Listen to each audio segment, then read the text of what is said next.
Hi everyone, my name is Brian Roberts, and in this particular video we're going to continue the 7-step process in learning an easy basic song. In the previous segments we talked about step 1, playing the chords cleanly. Do you have them memorized? Can you do them without struggling? In step 2 we talked about playing the chords in relative time with a loose count. Okay, and so this next step, so step 3, is doing the same procedure but now with a hard count. So the difference between a loose count and a hard count is you're not going to stop counting. And that's where the assistance of a metronome really helps a whole lot.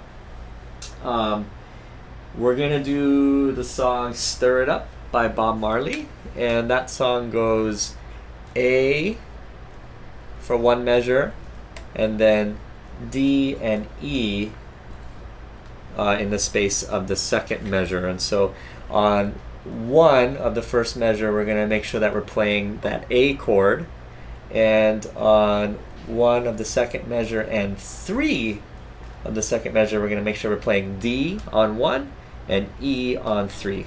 So I realize this is different than the previous song with this horse with no name, and I caught this when I took a look at my visual and said it was Stir It Up for the example. So whatever, you can kind of learn 2 songs intermingled with each other. So what I'm going to do here is I'm going to go, okay, I got A, 2, 3, 4, D, 2, E, 4. And that's kind of the main rhythm, the main pulse that I want to maintain. So whatever you decide it is, and again that's where the assistance of a metronome really helps. It'll keep you honest. So that's your count. So even just practicing counting along to the metronome is probably a really healthy thing. 1, 2, 3, 4. Again, you don't need to use the metronome, but it will keep your timing precise. You'll be surprised when you're concentrating on things that you might, your time kind of distorts itself. So anyway, what you're going to do is you're going to count as you play, and just like before, when you strike the chord, you're going to make sure that that's 1, 2, 3, 4, 1, 2, 3, 4, 1, 2, 3, 4, 1, 2, 3, 4. So I'm not stopping my count. My count is not waiting for my chords. My chords need to be there at the train station when that train shows up. So with the metronome it sounds like this. 1, 4, 1, 2, 3, 4, 1. And you don't have to count out loud. You can count in your head.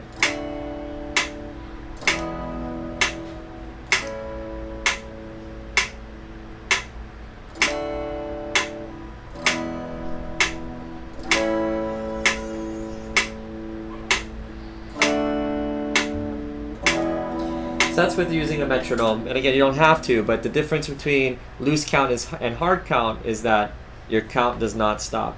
In loose count we can go like this: 1, 2, 3, 4,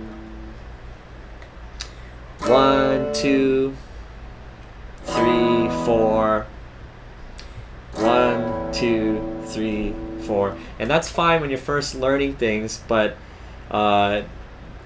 no, if you're performing for somebody, they're not gonna like that jagged timing at all. And so that's why we want to make sure that we continue to play at a steady pace, a steady rhythm. So 1, 2, 3, 4, 1, 2, 3, 4, 1, 2, 3, 4, 1, 2, 3, 4. And at this stage what's nice is that if you have the timing about up the speed to the song, so let's say it's a fast song, you can always count slower, just make sure it's steady, so you can adjust the metronome or whatever. But you can also, if you're playing it just as fast as the song, you can play along to the song. So you won't have to rely on counting out loud once you kind of get the fundamentals. And I believe this is actually what I do in step 4, but yeah, so we'll cover that on the next video. But yeah, so hard counting.